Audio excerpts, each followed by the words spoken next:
Hello Year 1, it's Mrs Matze here and I'm here to help you with your English lesson today. So today's learning target is exactly the same learning target as yesterday.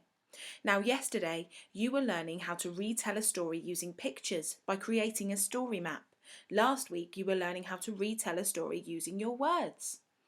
Today we are carrying on with using pictures to retell a story, but we're going to make it even better by adding some keywords and phrases. So, you've got 3 different types of success criteria today. If you're feeling wobbly, you'll be able to add key words to your Mrs. Armitage on Wheels story map. Have a think about what words are particularly important. If you're feeling fine, we'd like you to add key phrases to your Mrs. Armitage on Wheels story map. Have a think about what phrases are particularly important. Now, when I say phrases, it sounds like a tricky difficult word to understand, but all it means is it's not quite a sentence, but it's more than one word. I'll talk to you more about that in a bit. And if you're feeling confident, can you write a sentence to go with one of the parts of the story map? That would blow our socks off, I'm sure. Now, let's see how to do this job. Hello Year 1, it's Mrs Matze here, and I thought I would help you with day 2 of your English lessons. So yesterday you drew a whole story map. I folded mine up to show you just the first part to explain what I'd like you to do today. So you're going to do this with your whole story map, but I'm just going to show you the first chunk. So let's have a look at my first chunk and see if I can use my story map to help me remember this part of the story. Mrs. Armitage on Wheels. Once upon a time, Mrs. Armitage was riding her bicycle with her dog, Breakspear, running alongside. One day, a hedgehog ran out. What this bike needs is a really loud horn, thought Mrs. Armitage. So she bought 3 really loud horns. Beep, beep, beep. Okay, do you see how by pointing to the pictures it helped me to remember the story?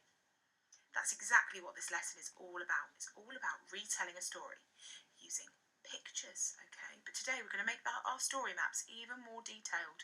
And what we're going to do is we're going to add some key words and phrases.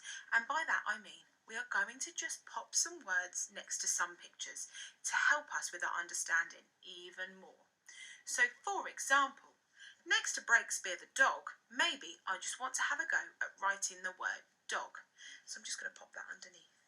D-O-G. Dog. Maybe, what else could I add? Maybe here I could write the word horn. Or horn. And do you know what I'm going to write here? I think I'm going to write beep, exclamation mark, beep, exclamation mark, beep, to go with that part of the story. Do you see I've used capital letters because here I've used some punctuation, haven't I? I've used my exclamation marks, and after a full stop we have to have a capital letter. So I wonder if there's any other phrases I could add.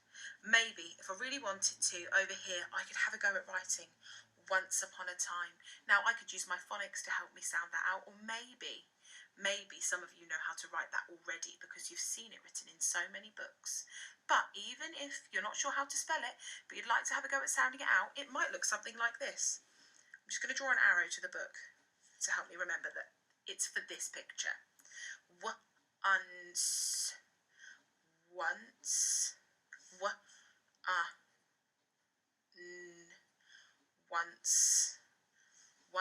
upon, once upon, time,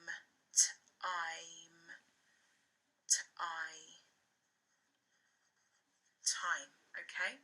So I've written it like this because I used my phonics to help me spell it. Now some of you might think, Mrs. Matze, that's not how you spell once. And I know that time has a split digraph I. And that's fantastic. But if you're not sure and you want to use the sounds that you know and that you can remember, you can use those other digraphs that you can remember. That's absolutely fine. We will be really proud of you for having a go independently and using your phonics. Those correct spellings of things, that will come, and we will keep practicing, and that's great. I've used a capital letter because I can remember that this part is at the very beginning of the story.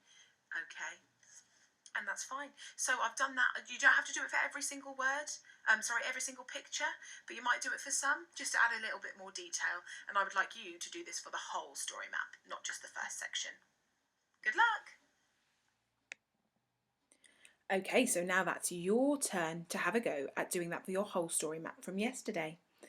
When you've done that job, I'd like you to think about this final question just to close off this lesson. Why do you think it's useful to be able to retell a story?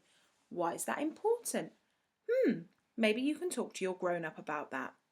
Take care, Year 1. See you soon.